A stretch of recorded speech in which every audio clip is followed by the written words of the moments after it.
Good morning. मैं इतिहास जिज्ञासु नरेंद्र पाल सिंह।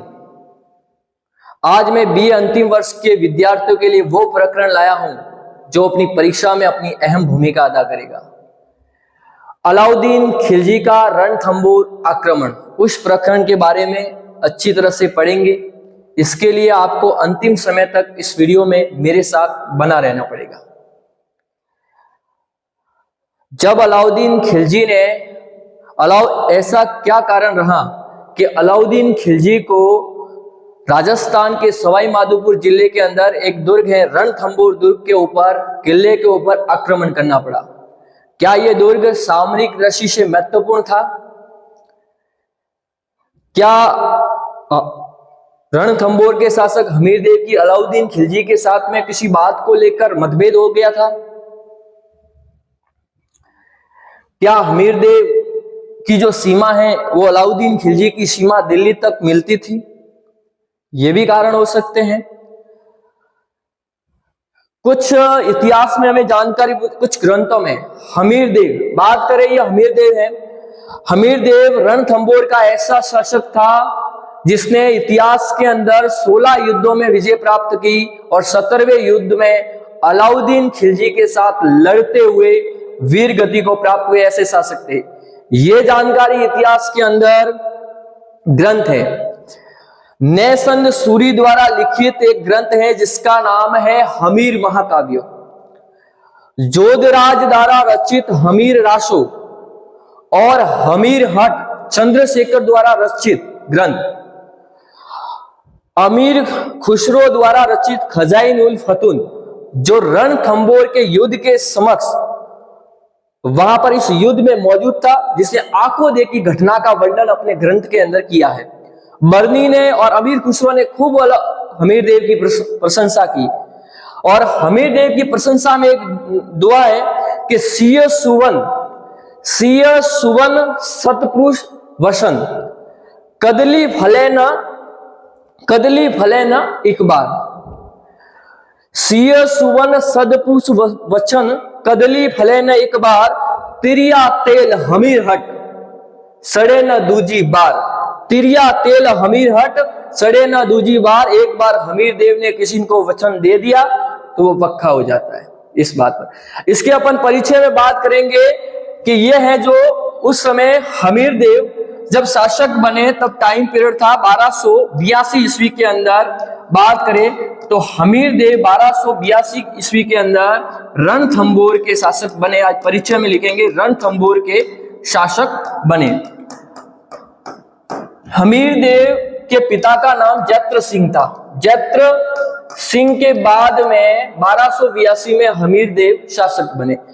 हमीरदेव शासक बनते ही उसने दिग्विजय की नीति अपनाई और दिग्विजय की नीति अपनाते हुए इसने आबू, काठियावाड़, संपा, धार आदि राज्यों के ऊपर उसने अधिकार किया। उसने धार, इसमें पुष्कर पर भी उसने अधिकार किया। दिग्विजय की नीति अपनाते हुए उसने पुष्कर, धार, चंपा, काठियावाड़ आदि क्षेत्रों के ऊपर उसने अधिकार किया दिग्विजय नीति अपनाते हुए। उसी समय रणथंबोर के शासक हमीरदेव को दिल्ली के सुल्तान जलालुद्दीन खिलजी के आक्रमण का सामना करना पड़ता है। इसके समकालीन शासक कौन थे? जलालुद्दीन खिलजी और अलाउद्दीन खिलजी। जलालुद्दीन खिलजी ने, जो दिल्ली के सुल्तान कौन थे? जलालुद्दीन खिलजी जो खिलजी वंश के क्या थे? संस्थापक थे। उन्होंने एग्जिट टाइम बात है अपन 1290 ईस्वी के अंदर उसने रणथंबोर के शासक हमीरदेव के ऊपर आक्रमण किया। जब उन्होंने 1290 में रणथंबोर के शासक हमीरदेव के ऊपर आक्रमण किया, उस समय हमीरदेव है वो मुनि व्रत में थे। तो हमीरदेव ने अपने एक सेनापति जिसका नाम है गुरदेश सैनी 1290 के आक्रमण के समय हमीरदेव के जो सेनापति थे उनका क्या नाम था? गुरदेश सैनी के नेतृत्व में उन्होंने 10,000 सैनिकों ने जलालुद्दीन खिलजी की सेना के ऊपर आक्रमण किया। इन जलालुद्दीन खिलजी की सेना और हमीर देव की सेना के मध्य घमासान युद्ध हुआ और इस युद्ध में जलालुद्दीन खिलजी की विजय हुई और गुरदेश सैनिक है वो लड़ते हुए मारा गया।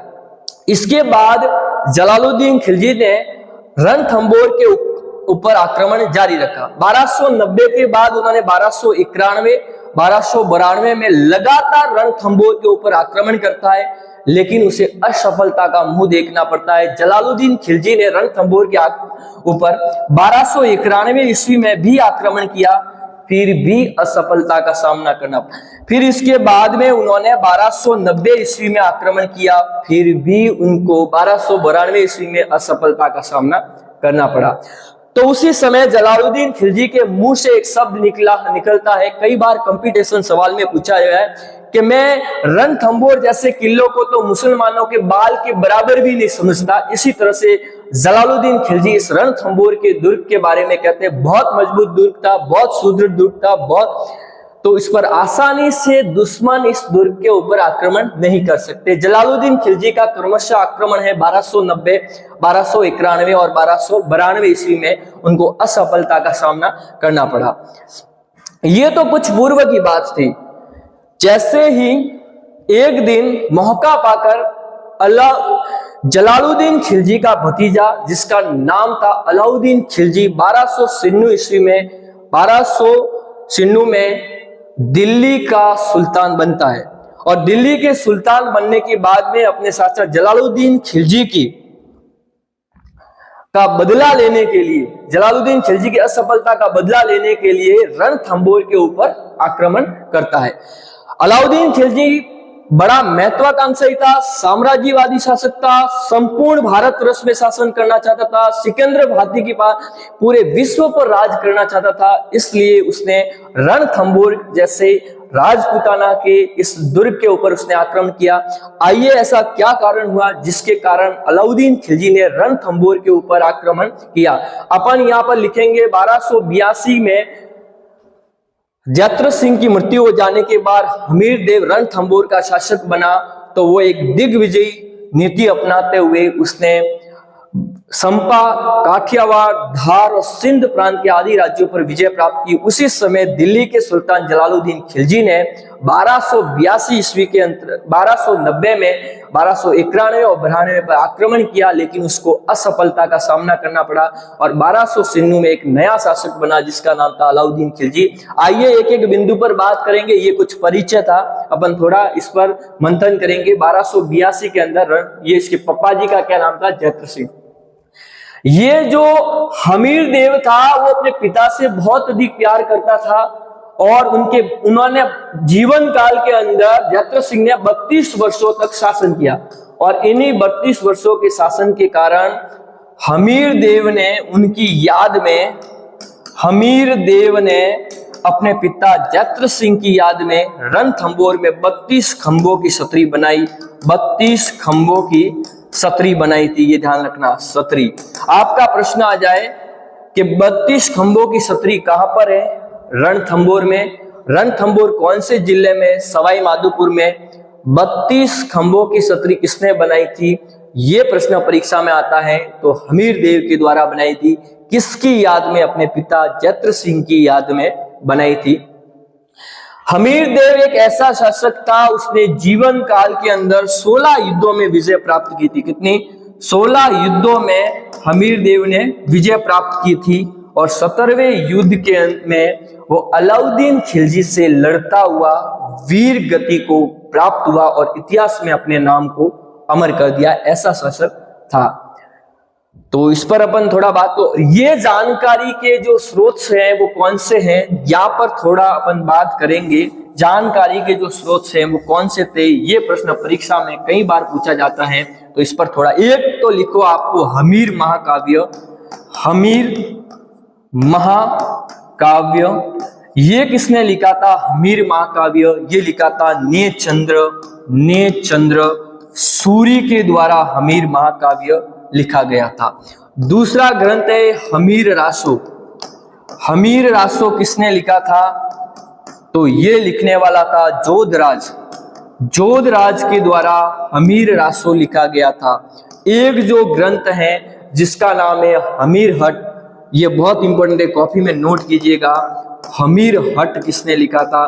तो हमीर हट जो लिखने वाला व्यक्ति था उसका नाम क्या था? ये प्रश्न बहुत इंपॉर्टेंट, कई बार आया है। तो उनका नाम था चंद्रशेखर। क्या नाम था? चंद्रशेखर। और इन सभी, और एक और था अमीर खुसरो। अमीर खुसरो ने कौन सा ग्रंथ लिखा था? ये प्रश्न पूछा जाए, खुसरो ने कौन सा? अगली बार बीए अंतिम वर्ष के अंदर ये सवाल पूछा गया था, जिसका नाम है खजाइन उल फतूत।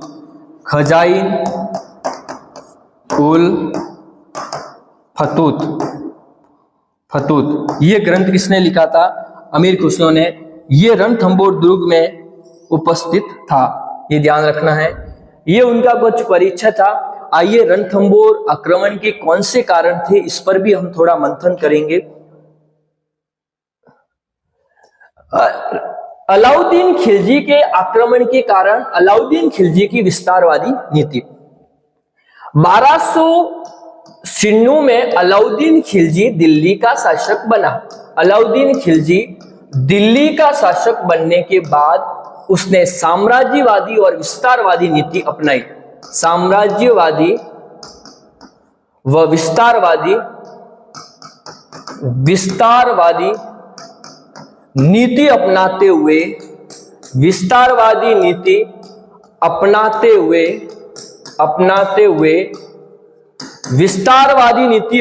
हुए संपूर्ण भारतवर्ष में अधिकार करना चाहता था और सिकंदर के भांति विश्व विजेता बनने का सपना देखता था। कौन? अलाउद्दीन खिलजी। और उसने साम्राज्यवादी नीति,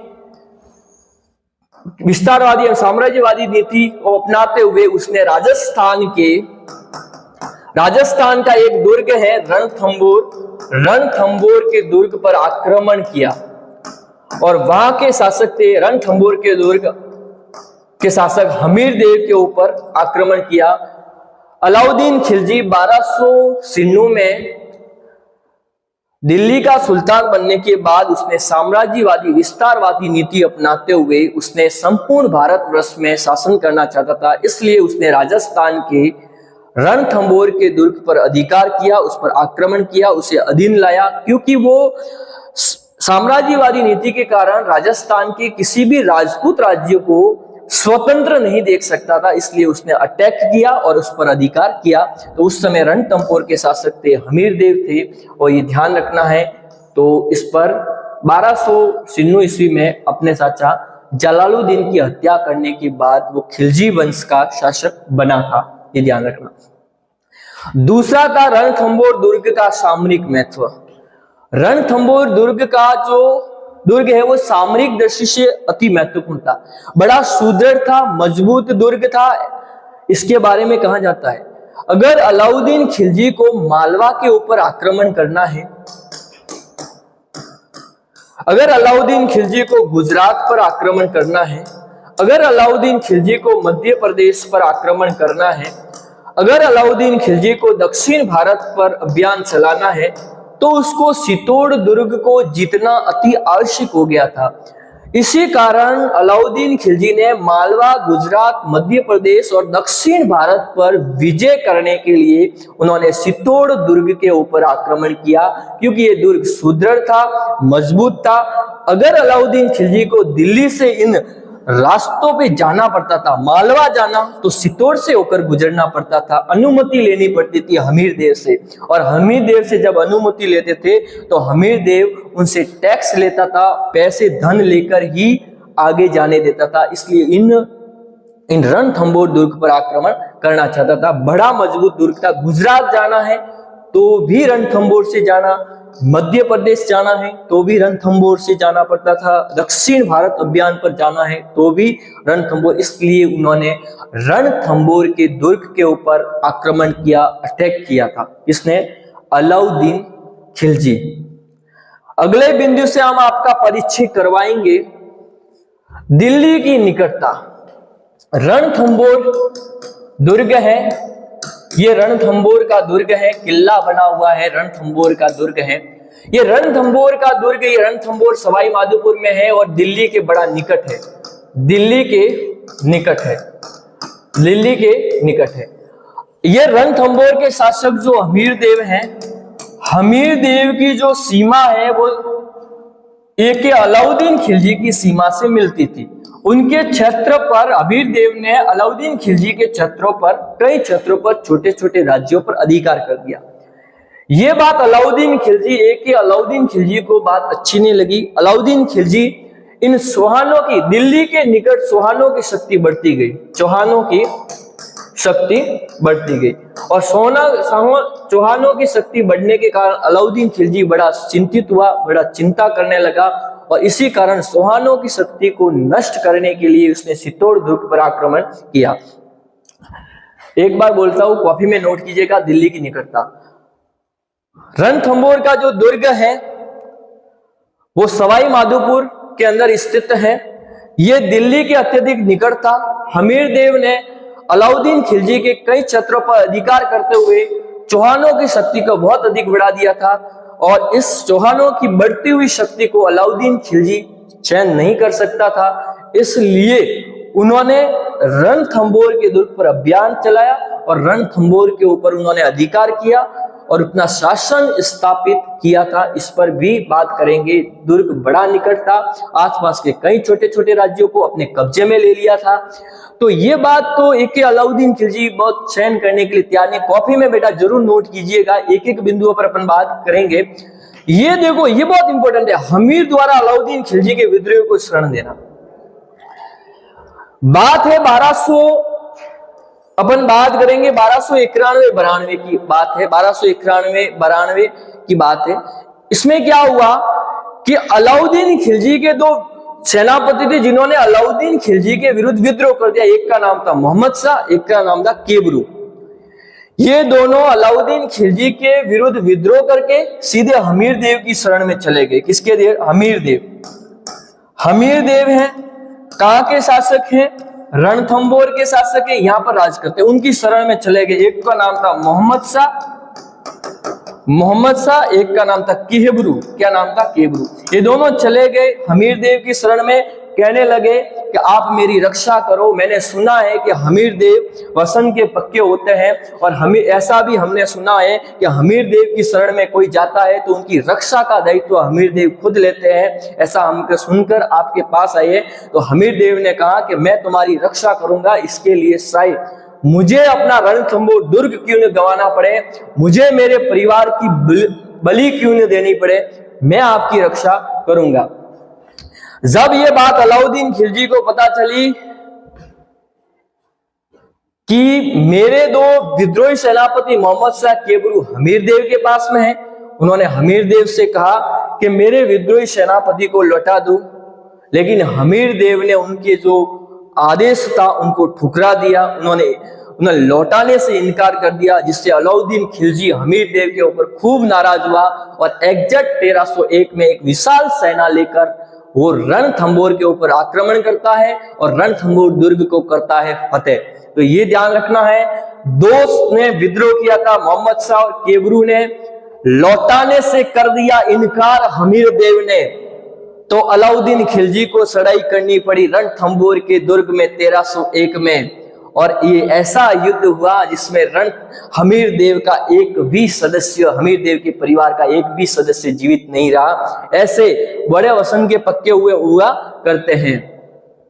उन्होंने कहा कि सब कुछ किस्मत में नहीं है, सब कुछ किस्मत में नहीं है, कुछ करने के लिए काबिल भी बनना पड़ता है,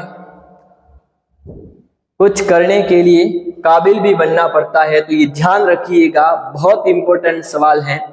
तो इस पर दो विद्रोहियों का नाम आया है। अगले बिंदु की ओर अपन बढ़ते हैं, जलालुद्दीन खिलजी की असफलता। बात है 1290 ईस्वी के अंदर जलालुद्दीन खिलजी विशाल सेना लेकर हमीर देव के ऊपर आक्रमण करता है, लेकिन उसको असफलता का सामना करना पड़ता है जलालुद्दीन खिलजी को, जो खिलजी वंश के संस्थापक हैं। फिर क्रमशः 1291 ईस्वी और क्रमशः 1292 ईस्वी में पुनः बार बार रणथंभौर पर आक्रमण करता है, फिर भी उनको असफलता का मुंह देखना पड़ता है। तो इसी जलालुद्दीन खिलजी की असफलता का बदला लेने के लिए जलालुद्दीन खिलजी की असफलता का बदला लेने के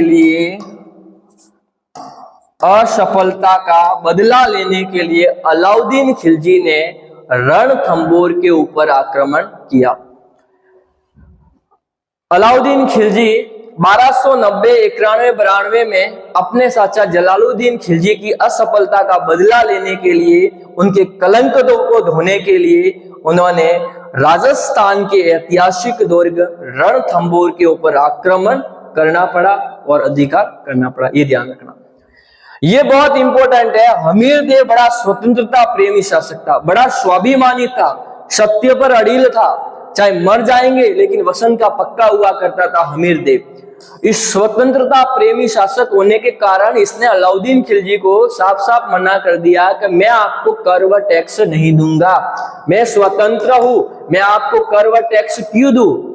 तो इस बात से अलाउद्दीन खिलजी हमीरदेव से बड़ा नाराज रहता था और इसी नाराजगी का बदला लेने के लिए वो रणथंभौर के दुर्ग पर आया। हमीरदेव एक स्वतंत्रता प्रेमी, सत्य एवं स्वाभिमानी शासक होने के कारण अलाउद्दीन खिलजी को कर व टैक्स देने से मना कर दिया, जिससे अलाउद्दीन खिलजी बड़ा नाराज हुआ और उसने रणथंभौर के दुर्ग के ऊपर आक्रमण किया। तो इस पर भी थोड़ा अपन बात करेंगे। आक्रमण की घटना है, चलिएगा, बहुत सारी घटना हुई, अपन थोड़ी बात करते हैं आक्रमण की कुछ घटना। बात है 1299 ईस्वी की है, 1299 ईस्वी की बात है। कब की बात है? 1299 ईस्वी की बात है। अलाउद्दीन खिलजी ने अपने सेनापति उल्लू खां और नुसरत खां को, अलाउद्दीन खिलजी ने अपना सेनापति, पहला आक्रमण है 1200, उल्लू खां और नुसरत खां को, दो सेनापति थे विश्वासपात्र। ये ध्यान रखना, रणथंभौर के दुर्ग में अलाउद्दीन खिलजी के सेनापति कौन थे? उल्लू खां और नुसरत खां के नेतृत्व में एक विशाल सेना रणथंभौर के आक्रमण के लिए भेजी। विशाल सेना उन्होंने क्या भेजी? रणथंभौर के आक्रमण के लिए उन्होंने विशाल सेना भेजी। उस समय जो हमीरदेव था वो बड़ा मुनिव्रत के अंदर था। कैसा था? मुनिव्रत धारण किया हुआ था हमीरदेव, मुनिव्रत में। तो उसने अपने दो सेनापति, 1299 के अंदर दो सेनापति अलग थे, धर्म सिंह, एक का नाम था धर्म सिंह और एक का नाम था भीम सिंह। भीम सिंह को विशाल सेना देकर तुर्क सेना के ऊपर आक्रमण करने के लिए भेजा। दोनों सेनाओं के मध्य घमासान युद्ध हुआ, जिसमें राजपूत सेना तुर्क सेना पर इतनी भारी पड़ी कि एक बार तो राजपूत सेना की विजय हुई और धर्म सिंह जो अलाउद्दीन खिलजी ने जो धन लूट कर लाया था, धन लूटकर वो सीधा धन लेकर धर्म सिंह धन लेकर सीधा हमीरदेव के पास में चला गया कि मैं आपके लिए। उसी मौके का फायदा उठाते हुए उल्लू खां और नुसरत खां ने धर्म सिंह के ऊपर आक्रमण किया, जिसमें धर्म सिंह मारा गया। क्या हो गया? मारा गया। इसमें क्या हुआ? धर्म सिंह क्या हुआ? मारा गया और राजपूतों की क्या हो गई? पराजय हुई। ये ध्यान रखना। ये आपको 1299 ईस्वी में दिल्ली के सुल्तान अलाउद्दीन खिलजी ने अपने दो सेनापति उल्लू खां और नुसरत खां को विशाल सेना देकर रणथंभौर के ऊपर आक्रमण करने के लिए भेजी। इधर हमीरदेव ने अपने दो सेनापति धर्म सिंह और भीम सिंह को सेना देकर भेजी।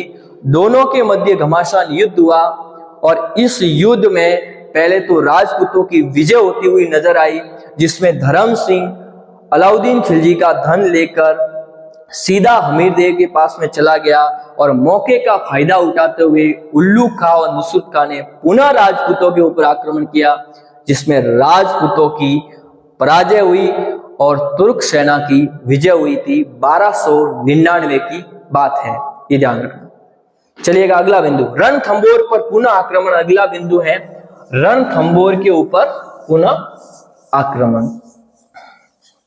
रणथंबोर के ऊपर पुनः भीम सिंह की मृत्यु का समाचार सुनकर, जब अलाउद्दीन खिलजी को भीम सिंह की मृत्यु का समाचार सुनाई दिया कि मृत्यु हो गई भीम सिंह के, मृत्यु का समाचार सुनकर हमीर देव हैं वो धर्म सिंह के ऊपर बड़ा नाराज हुआ। उन्होंने धर्म सिंह का जो मंत्री का पद है वो छीन लिया और उसके स्थान पर धर्म सिंह का एक भाई था भोज को मंत्री पद पर नियुक्त किया। लेकिन थोड़े समय के बाद धर्म सिंह ने हमीर देव को इतना बहकाया कि पुनः उसको मंत्री के पद पर रख दिया। ये बात भोज को बड़ी बुरी लगी। वो भोज ने अलाउद्दीन खिलजी के पास में गया और अलाउद्दीन खिलजी को रणथंबोर के आक्रमण के लिए प्रोत्साहन किया। ये प्रश्न आ जाए कि अलाउद्दीन खिलजी को रणथंबोर के ऊपर आक्रमण करने के लिए किसने प्रोत्साहित किया था, तो वो भोज ने किया था। किसने किया था? भोज। भोज किसका भाई था? धर्म सिंह का भाई था। हमीर ने धर्म सिंह को अंधा भी करवाया था, पद भी छीन लिया था, ये ध्यान रखना। तो उन्होंने इसी समय अलाउद्दीन खिलजी एक विशाल सेना भेजता है उनके विरुद्ध में। इन दोनों के मध्य तुर्क सेना और उन दोनों के मध्य युद्ध होता है और इस युद्ध में तुर्कों को पराजय का सामना करना पड़ता है। रणथंबोर का पुनः आक्रमण में तुर्कों का सामना यानी उनको करना पड़ता है, ये ध्यान रखना है। तुर्कों की क्या हुई थी उस समय। चलिएगा एक बार और उसको समझा देता हूं मैं। रणथंबोर, भीम सिंह की मृत्यु का समाचार सुनकर अलाउद्दीन खिलजी, भीम सिंह की मृत्यु का समाचार सुनकर हमीर देव बड़ा नाराज हो जाता है धर्म सिंह के ऊपर। धर्म सिंह के मंत्री का पद छीनता है, धर्म सिंह को अंधा करवाता है। उसके स्थान पर धर्म सिंह के भाई भीम सिंह को मंत्री का पद देता है। लेकिन थोड़े समय के बाद धर्म सिंह हमीर देव को पुनः अपने बहकावे में लेते हैं और अपने पद को वापस ले लेते। इससे भोज अलाउद्दीन खिलजी के पास में जाता है और उनको अलाउद्दीन खिलजी को रणथंबोर आक्रमण के लिए प्रोत्साहित करता है। भोज के प्रोत्साहित करते ही अलाउद्दीन खिलजी एक विशाल सेना उल्लू खां नुसरत खां के नेतृत्व में रणथंबोर के ऊपर भेजते हैं। दोनों के मध्य युद्ध होता है और इस बार तुर्क को यहाँ पराजय का सामना करना पड़ता है। आइए दूसरे बिंदु पर बात करें। अगला है नुसरत खां और उल्लू खां की पराजय। अगला बिंदु है नुसरत खां और अलाउद्दीन खिलजी ने अपनी पराजय का जो 1299 पराजय हुई, इसने पराजय का बदला लेने के लिए अपने दो विश्वास पात्र सेनापति उल्लू खां और नुसरत खां को एक विशाल सेना देकर रणथंबोर के दुर्ग के ऊपर आक्रमण करने के लिए भेजते हैं। उल्लू खां और नुसरत खां रणथंबोर के पास में एक छोटा सा एक और दुर्ग है जाइन दुर्ग के ऊपर आक्रमण करते हैं। जाइन दुर्ग के ऊपर का आक्रमण करते हैं। दो सेनापति उसके उल्लू खां और नुसरत खां को सेना देकर रणथंबोर के दुर्ग जाइन दुर्ग पर आक्रमण करते। यहां से अलाउद्दीन खिलजी एक संदेश भिजवाता है। अलाउद्दीन खिलजी अमीर देव के पास संदेश भिजवाता है कि मेरे जो शरणार्थी हैं, जो आपने शरण दे रखी है, उसको हमारे अधीन यानी जो आपने शरण दे के हमको लौटा दो। लेकिन हमीर देव इस शरणार्थियों को लौटाने से बिल्कुल इनकार करता है कि मैं उसको नहीं लौटाऊंगा। लगभग उन्होंने साफ साफ मना कर दिया। तो इसी समय रणथंबोर यानी 1299 की बात है। तो उस समय जो पहला आक्रमण था वो 1299 ईस्वी की ही बात है। कब की? 1200 मना कर दिया। तो अलाउद्दीन खिलजी ने 1299 ईस्वी के अंदर रणथंबोर के ऊपर उन्होंने आक्रमण कर दिया। 1 वर्ष तक घेरा चला, फिर भी सफलता नहीं मिली। और इसमें क्या होता है कि जो रणथंबोर का जो फोर्ट किला है बड़ा मजबूत था, उसको तोड़ने के लिए प्रेक्ष पात्रों का निर्माण किया। पत्थर बरसाने लगे इस दुर्ग के ऊपर। तो एक गोला पत्थर से टकराकर नुसरत खां के ऊपर आकर गिरा और नुसरत खां जान दुनिया को छोड़कर चले गए। नुसरत शाह की क्या हो गई? मृत्यु हो गई और उल्लू खां को अपनी सेना सहित पीछे हटना पड़ा। उल्लू खां नुसरत शाह की पराजय। एक बार पुनः अपनी में बोलता हूं, अलाउद्दीन खिलजी अपने पराजय का बदला लेने के लिए अपने दो सेनापति नुसरत खां और उल्लू खां को कॉपी में नोट कीजिएगा, 1299 में विशाल सेना देकर रणथंभौर के ऊपर भेजता है और रणथंभौर से पहले एक जाइन दुर्ग पर अधिकार। वहां पर अलाउद्दीन खिलजी हमीर देव के पास संदेश भिजवाता है कि वो अपने शरणार्थियों को लौटा दे तो शाही सेना दिल्ली चले जाएगी, लेकिन हमीर देव उनके जो आदेश है उनको ठुकरा देता है। इससे मजबूर होकर अलाउद्दीन खिलजी को 1299 में आक्रमण करना पड़ता है। वहां पर इस दुर्ग के ऊपर बार बार पत्थर, इस दुर्ग को तोड़ने के लिए पत्थर टकराए थे और एक पत्थर सीधा नुसरत खां को आकर लगता है। नुसरत खां की मृत्यु हो जाती है और उल्लू खां को अपनी सेना सहित पीछे हटता है। ये अगला बिंदु है रणथंभौर के दुर्ग पर अधिकार। जब ये बात अलाउद्दीन खिलजी को पता चलती है, 1301 ईस्वी में अलाउद्दीन खिलजी को यह बात पता चलती है कि नुसरत खां मुझे छोड़कर चले गए हैं, तो नुसरत शाह की पराजय का बदला लेने के लिए अलाउद्दीन खिलजी स्वयं एक विशाल सेना लेकर, 1 वर्ष हो गया फिर भी रणथंभौर के दुर्ग पर अधिकार नहीं कर पाए। 1 वर्ष घेरा चला। लंबे घेरे के अंतराल के बाद जब भी अलाउद्दीन खिलजी को रणथंभौर के दुर्ग पर अधिकार नहीं कर सका, तो 1301 ईस्वी में 11 जुलाई 1301 ईस्वी में अलाउद्दीन खिलजी एक विशाल सेना लेकर रणथंभौर के ऊपर आक्रमण करता है और जब भी उनको 1 वर्ष के दौरान सफलता नहीं मिलती है, तो अलाउद्दीन खिलजी हमीर देव के 2 विश्वास पात्र सेनापति, बहुत इंपॉर्टेंट है, जिसका नाम है रतिपाल और रणमल, रतिपाल और रणमल, 2 विश्वास पात्र सेनापति रतिपाल और रणमल को अपनी ओर मिलाता है। कहता है वो किले का लालच देकर अपनी ओर मिलाता है और इनके सारे वो अलाउद्दीन खिलजी रणथंभौर के दुर्ग में अंदर क्या करता है? प्रवेश करता है। रणथंभौर के दुर्ग के अंदर प्रवेश करके यहाँ पर जो खाद्य सामग्री थी, इसमें हड्डियों का सूरा मिला था ताकि खाद्य सामग्री समाप्त हो जाए, और कुछ खाद्य सामग्री इस दुर्ग के अंदर थी वो खत्म हो चुकी थी। तो मजबूर होकर वहां के पुरुषों ने हमीर देव के नेतृत्व में केसरिया बाना धारण किया। केसरिया बाना का मतलब होता है कि या तो युद्ध भूमि में मरेंगे या दुश्मन को मारेंगे, इस कदर हम टूट पड़ेंगे। और वहां की महिलाओं ने हमीर देव की पत्नी रंगा देवी के नेतृत्व में, यहां पर देखो वीर भूमि को सलाम, जहां कण कण में जौर है, रानी रंगा देवी ने जौर किया। सैकड़ों महिलाओं के साथ में अपनी पुत्रियों को लेकर धधकती आगों में अपने प्राणों की आहुति दे दी इस दुश्मनों से बचने के लिए। ये देखो यहाँ जौहर का दृश्य बताया गया है, आप इसको देख सकते हैं। यहाँ पर जो रणथंभौर के अंदर जो जौहर हुआ था वो रानी रंगा देवी के नेतृत्व में हुआ था 1301 में। ये राजस्थान का पहला जौहर था और राजस्थान का पहला शाखा था। क्या था? शाखा। शाखा का मतलब होता है कि जहां जौहर भी हुआ और केसरिया दोनों होता है उसको बोलते हैं शाखा। राजस्थान का पहला जौहर किस दुर्ग में हुआ था? तो वो हुआ था रणथंभौर दुर्ग में। किस रानी के नेतृत्व में हुआ था? रानी रंगा देवी के नेतृत्व में हुआ था। राजस्थान का पहला शाखा कहां हुआ था? रणथंभौर में हुआ। ऐसा प्रश्न आ जाए तो आप इस तरीके से इस कदर लिख सकते हैं।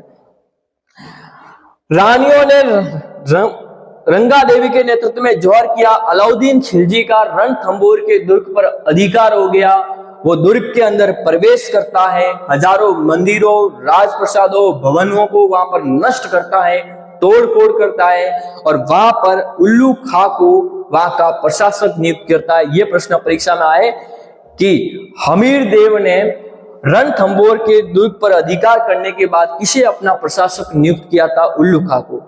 और चित्तौड़ दुर्ग पर अधिकार करने के बाद किसे अपना प्रशासक नियुक्त किया था? तो वो मालदेव को, जो मुसाला मालदेव कानर देव का भाई हुआ करता था, उसे अपना प्रशासक नियुक्त किया था।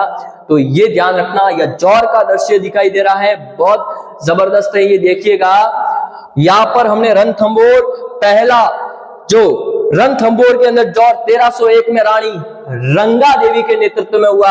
1303 में जौहर रानी पद्मावती के नेतृत्व में हुआ। 1308 में जौहर रानी मैणादेव के नेतृत्व में सियाणा दुर्ग के अंदर देखने को मिला। तो यहाँ पर अलाउद्दीन खिलजी ने राजस्थान के अंदर खूब, यानी जो मारवाड़ की जो पूंजी है वो सिवाना जो दुर्ग है, मारवाड़ और राजू, जब मारवाड़ राजाओं के लिए जो संकट उत्पन्न होता था तो सीधे सिवाना चले जाते थे, जिसे राजस्थान का जो कुंजी कहा जाती है। दुर्ग को खोलना है तो पहले साबी को ढूंढना पड़ेगा। हम अगले बिंदु में हम आपको कानर देव, जालोर के शासक कानर देव को लेकर आपके सामने उपस्थित रहेंगे। तब तक के लिए आप मेरा इंतजार जरूर कीजिएगा, सुनिएगा, आपको ऊर्जावान बनाएगा कि इंसान चाहे तो अपनी तकदीर बदल सकता है, इन टूटे हुए झोपड़ों को महलों में बदल सकता है। धन्यवाद, मैं विदा लेता हूं। नरेंद्र पाल सिंह इतिहास जिज्ञासु। अगले वीडियो में हम आपको जालोर दुर्ग के बारे में पढ़ाते मिलेंगे। धन्यवाद।